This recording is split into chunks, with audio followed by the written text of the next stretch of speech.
ಬಾರಿ ಜವಾಹರ್ಲಾಲ್ ನೆಹರೂರವರೇ ಬಂದು ಅವರನ್ನು ಸೋಲಿಸಲಿಕ್ಕೆ ಅವರ ವಿರುದ್ಧ ಚುನಾವಣಾ ಪ್ರಚಾರವನ್ನು ಮಾಡಿದ್ದನ್ನು ಸಹ ನಾನು ಈ ಸಂದರ್ಭದಲ್ಲಿ ನೆನಪು ಮಾಡಬೇಕು. ಪ್ರಾಯಶಃ ಅವರು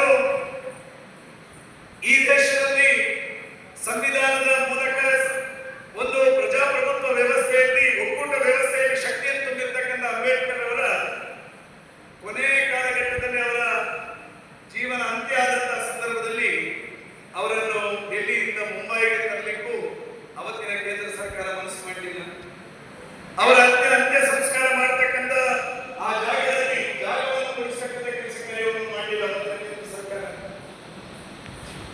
ಪ್ರಾಯಶಃ ಅಂಬೇಡ್ಕರ್ ಅವರು ರಚಿಸಿರ್ತಕ್ಕಂಥ ಸಂವಿಧಾನದ ಮೂಲಕ ಇವತ್ತು ನಾನು ಜನಪ್ರತಿನಿಧಿ ಆಗಿದ್ದೇನೆ. ಪ್ರತಾಪ್ ಸಿಂಹ ನಾಯಕ್ ಅವರು ಜನಪ್ರತಿನಿಧಿ ಆಗಿದ್ದಾರೆ.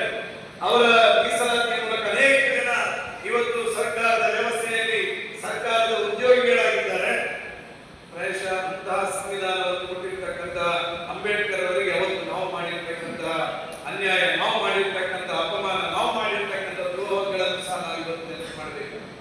ಪ್ರಾಯಶಃ ನನಗೆ ಹೆಮ್ಮೆ ಇದೆ, ಅಂತಹ ಅಪ್ರತಿಮವಾಗಿರ್ತಕ್ಕಂಥ ದೇಶಭಕ್ತ, ಈ ದೇಶವನ್ನು ಕಟ್ಟಿರ್ತಕ್ಕಂಥ ಅಂಬೇಡ್ಕರ್ಗೆ ಅವತ್ತಿನ ಕಾಲಘಟ್ಟದಲ್ಲಿ ಯಾರಿಗೂ ಅನಿಸಲಿಲ್ಲ ಅವರಿಗೆ ಒಂದು ಭಾರತ ರತ್ನ ಕೊಡಬೇಕು ಅಂತ ಹೇಳಿ.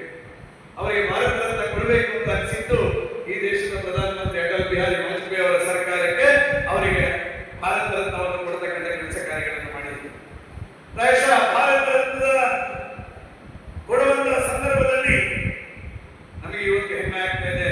ಈ ದೇಶದ ಸಂವಿಧಾನ ಶಿಲ್ಪಿಗೆ ಭಾರತ ರತ್ನವನ್ನು ಕೊಡತಕ್ಕಂಥ ಕೆಲಸ ಕಾರ್ಯಗಳನ್ನು ಸನ್ಮಾನ್ಯ ಅಟಲ್ ಬಿಹಾರಿ ವಾಜಪೇಯಿ ಅವರ ಸರ್ಕಾರ. ಇವತ್ತು ನನಗೆ ಹೆಮ್ಮೆ ಇದೆ, ಅಂಬೇಡ್ಕರ್ ಅವರು ಓದಿರ್ತಕ್ಕಂಥ ಜಾಗ ಇರ್ಬೋದು, ಅವರು